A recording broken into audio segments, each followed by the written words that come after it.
Hello, this is Lucy Fisher for Times Radio. We're joined today by Imran Khan, the former Prime Minister of Pakistan and the country's leading opposition politician. It's been a tempestuous year for the cricket star turned politician, who was removed from power last April following a vote of no confidence, then survived being shot in a shocking assassination attempt last November.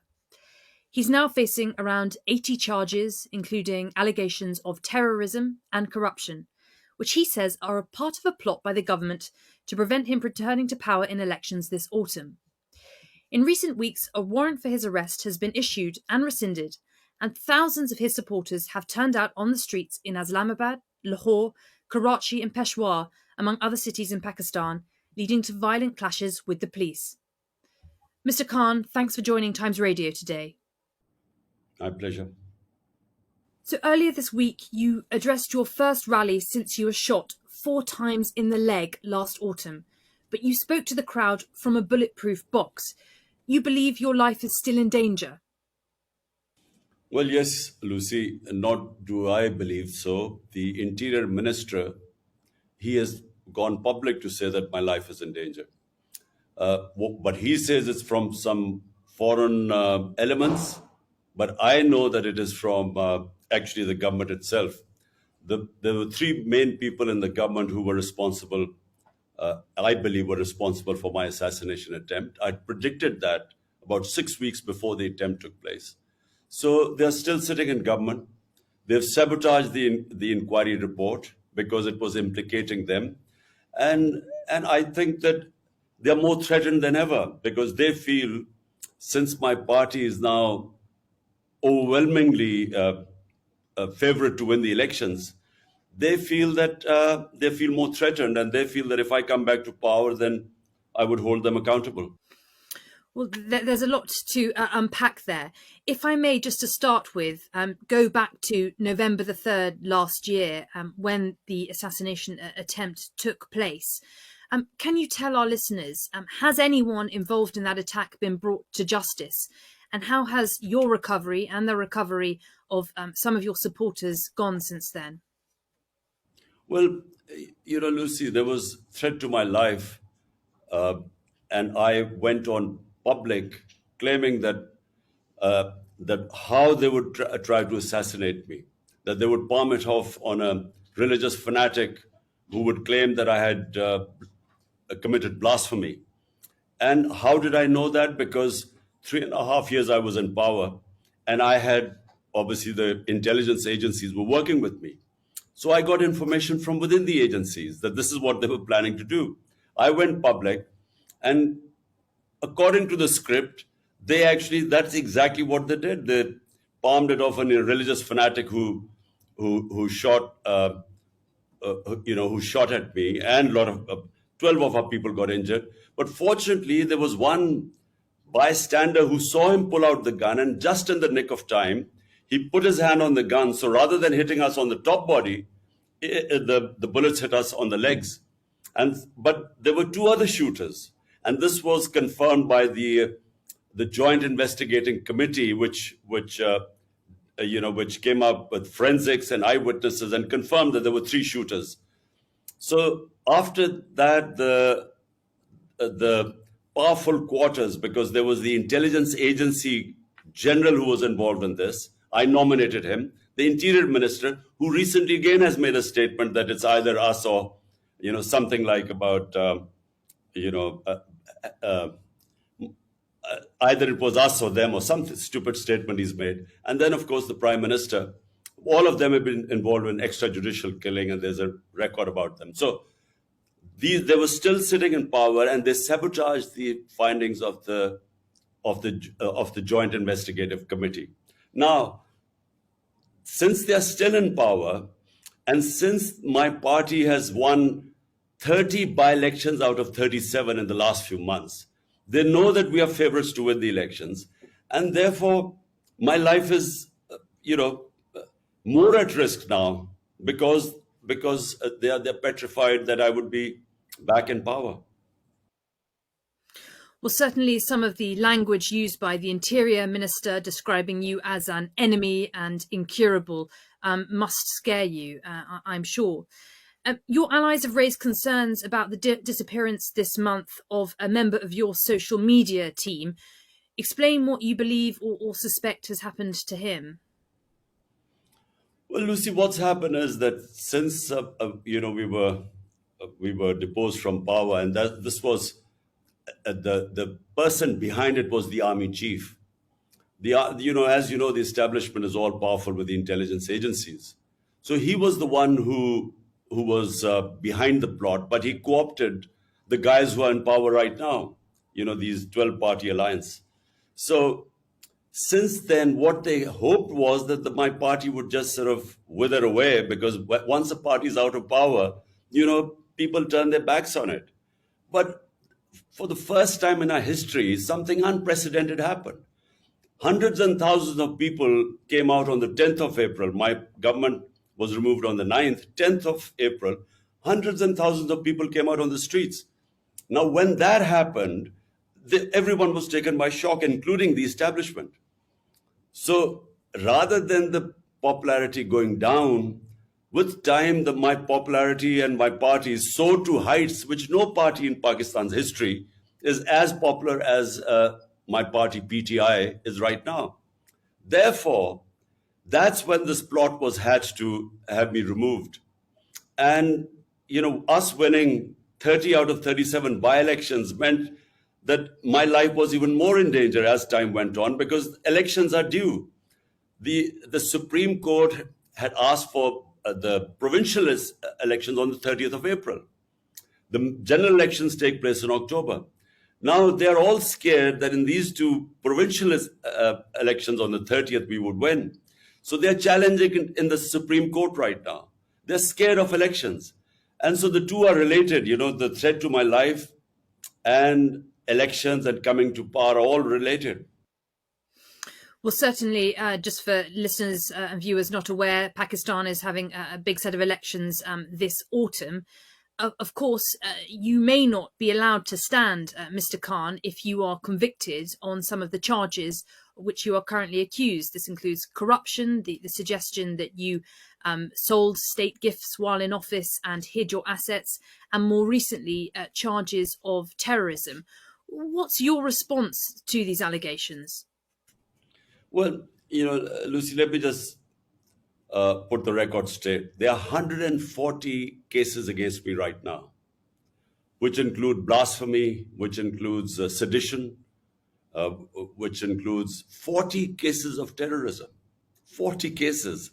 Now remember, this country has known me for 50 years. I'm probably the longest known Pakistani and the well-known Pakistani, in 5 decades. So no one believes that I have broken the law, because I've never broken the law in my life. In fact, my movement is called Movement for Justice, Rule of Law. So none of all these cases, whenever they go to a trial court, I get bail because there's nothing in the cases. I mean, for instance, I'm accused of terrorism. Now, how am I accused? Some party members do a peaceful demonstration outside the election commission. I'm sitting in another city and I'm charged with terrorism. Or I go and make a court appearance. And so there are a lot of followers there. We go in and come out, and there are 3 terrorism cases. So no one believes this. And whenever it goes to court, they get set aside. So your contention is that these are politically motivated cases brought against you? Look, Lucy, never in our history has anyone had 140 cases against me. And the rate it's going, I'm soon about to score my double century. The problem is that, the cases they are slapping against me, no one believes them. Now, for instance, the so-called corruption case, what is it? For 70 years, the law in Pakistan is that whether it's the prime minister, the ministers, or any generals, whenever they get a gift, it has to go to something what is called Tosha Khana. There, they decide the value of the gift. Then they give you an opportunity. Do you want to retain it? If you retain it, in the past, it used to be 20%, used to pay and you used to take the gift. Mm-hmm. Now, in my time, it was 50%. So this is the law. Everything is on record. So whenever this case goes into court, this will be again dismissed. So, as you mentioned, there have been protests when you have been called to court. Your supporters have been out on the streets in cities across Pakistan. There have been violent clashes with the police. What's your message to your supporters now? Would you urge them to eschew violence? Lucy, look, let me correct the record again. My people have never indulged in violence, and I'll tell you why. A party that wants elections does not want violence because violence is one thing that would delay the elections. Now, we've been asking for elections. The government parties do not want elections. So they have been blaming security. One is lack of funds and the other is security situation for delaying the elections. Now, if we were indulging in violence, we would actually be helping the government's narrative about lack of security. So my people have always been told that we do not want to have any clash or any violence. Now, you talked about my social media active, the guy who was my advisor, Azhar Mashwani, then our social media head in the southern province of Sindh. They have both been abducted. We do not know their whereabouts. They have disappeared for 7 days. But this is not the only situation. In the last 7 months, my chief of staff was abducted. He faced custodial torture. He was stripped naked. He was tortured. He was a professor from the US, who came back to help me. Then my Senator Azam Swati, this is all on media, you can Google it. He was picked up for tweeting. He made one tweet against General Bajwa. And on that tweet, they picked him up. They beat him in front of his grandchildren first. Then they took him to another place where they again stripped him naked. They tortured him. And this is all documented. So why are the supporters worried when the police comes with an illegal? There was no arrest warrant. This was an abduction. They all came to pick me up. The supporters were worried that I would again disappear, abducted, and tortured. So this is and then they know that these are the same people who tried to kill me. Hence, you see the worry amongst my supporters. They have never attacked the police. The police attacked my house with an illegal arrest. They came to pick me up. And from three sides, there were rangers, there were police, there was an armored car. For 24 hours, my house was under attack. And what you saw, what you call violence, when the police attacked them with tear gas shelling and pellet guns and God knows what, this water cannon with chemicals, there was resistance.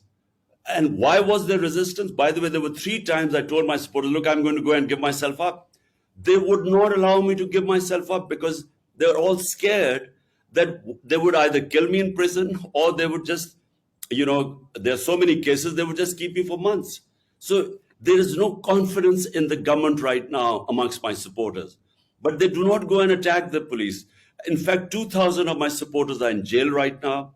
Our social media people have been picked up. If you look at what has happened to the media, there's a total clampdown on media. There's a blackout. The only reason they're going after social media because the mainstream media has blacked me out. And so social media is what now they're cracking down so that I have no visibility at all. Mm-hmm. And Mr. Khan, what happens next? As you say, I'm speaking to you as you are in your residence in Lahore. Your supporters have been mounting this defence of you when the police have arrived in recent days to try and pick you up or speak with you. What happens next? Are you going to have to rely on your supporters indefinitely until the elections to defend you in this way? Well, look, the reason why why this whole thing happened was when the police came to pick me up, they asked them, why have you come to pick me up? And they came up with this warrant that they wanted to produce me in court. But the law says that when I gave them an surety, my lawyer gave them a surety guarantee that I would appear in the court, they can't. The law is very clear. There's section 76 of the law, which says if you give them an surety guarantee, they can't pick you up. And as it happened, I went and appeared in front of the court on that date. Okay. So they knew that this was what they were doing was abduction. That's why there was resistance. But what do I tell my supporters? That it is in our interest that there's no violence. because we want elections. It is in the interest of the government, which is trying to bring the security situation as an excuse to run away from the elections. Well, you certainly appear to be riding a wave of public support. I note a poll by Gallup this month putting your approval rating at 61% and that of the current Prime Minister, Shehbaz Sharif, on 36%. So looking ahead to the elections this autumn, what is your prospectus for government in Pakistan? Sorry, what did you mean? What is my... What are your key policies heading into the elections this autumn, which it looks like you could do very well based on the current polling? Now, Lucy, look, we will sweep the elections, and all the opinion polls say that, and the Yeah. results of the by-elections, out of 37, we've swept 30, despite the establishment and the entire government machinery helping them. That's why they don't want elections. But look, what we need in Pakistan most of all is rule of law. Look, the difference between rich and poor countries is only one. Rich countries have rule of law and hence prosperity, and our countries are plundered by their own ruling elites because they're above law. This is the struggle, not just in Pakistan. It's in the entire developing world where you find these poor refugees trying to, risking their lives to go to the land of milk and honey like Europe and England. Why? Because there's rule of law. So they have level playing field. In our countries, unfortunately, the elite is above law. And this is the whole struggle going on in Pakistan. They've all ganged up against me. 12 parties have ganged up against me. So the entire political spectrum is on one side, helped by the establishment, which also has always been above law. So this is a struggle for rule of law. And if you have rule of law, then that is what brings prosperity, because it brings investment. Our biggest asset for Pakistan are the overseas Pakistanis, which are 10 million. And their combined GDP is more than the GDP of 220 million Pakistanis. If we can have the enabling environment for them to invest in this country, Pakistan will stand on its own feet.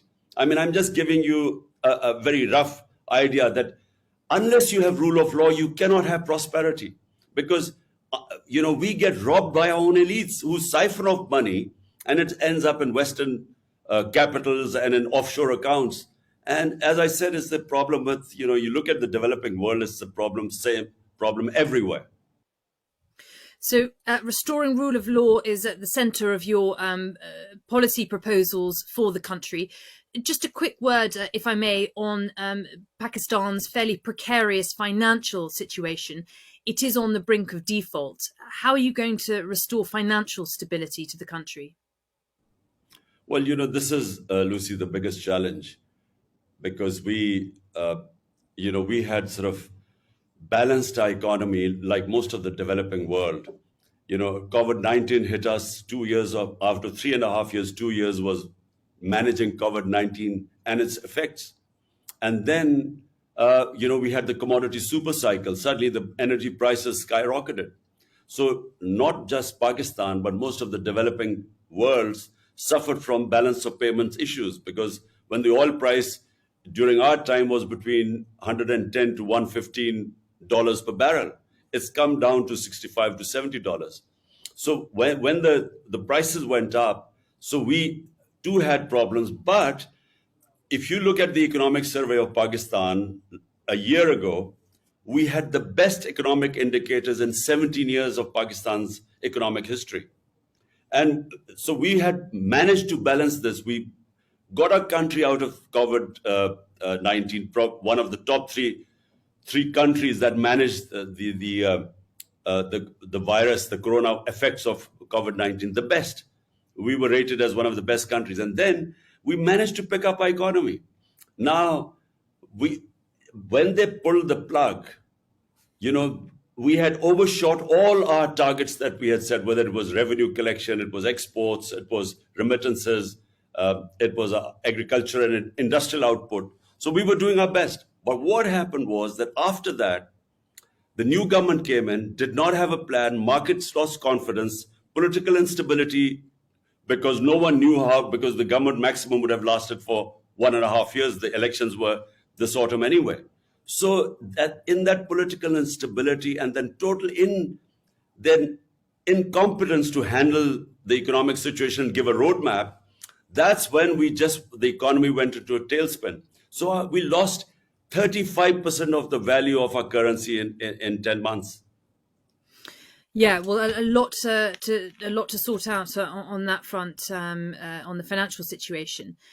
Mr. Khan, just a final word then about cricket and where cricket perhaps meets politics to bring your former life and your current life together, if I may. Tomorrow, the biggest franchise tournament in world cricket returns when the 16th edition of the Indian Premier League gets underway. India has banned Pakistani players from taking part since the Mumbai terror attacks in 2008, and there's no sign of that ban being lifted. The Board of Control for Cricket in India has long been accused of using this ban as a political weapon. My question to you is, would you call on other cricketing nations like England to push for Pakistani players to be allowed to play next year? Well, it is unfortunate, the relationship between Pakistan and India. There's a lot of arrogance in the way India now behaves in the cricketing world as a cricketing superpower.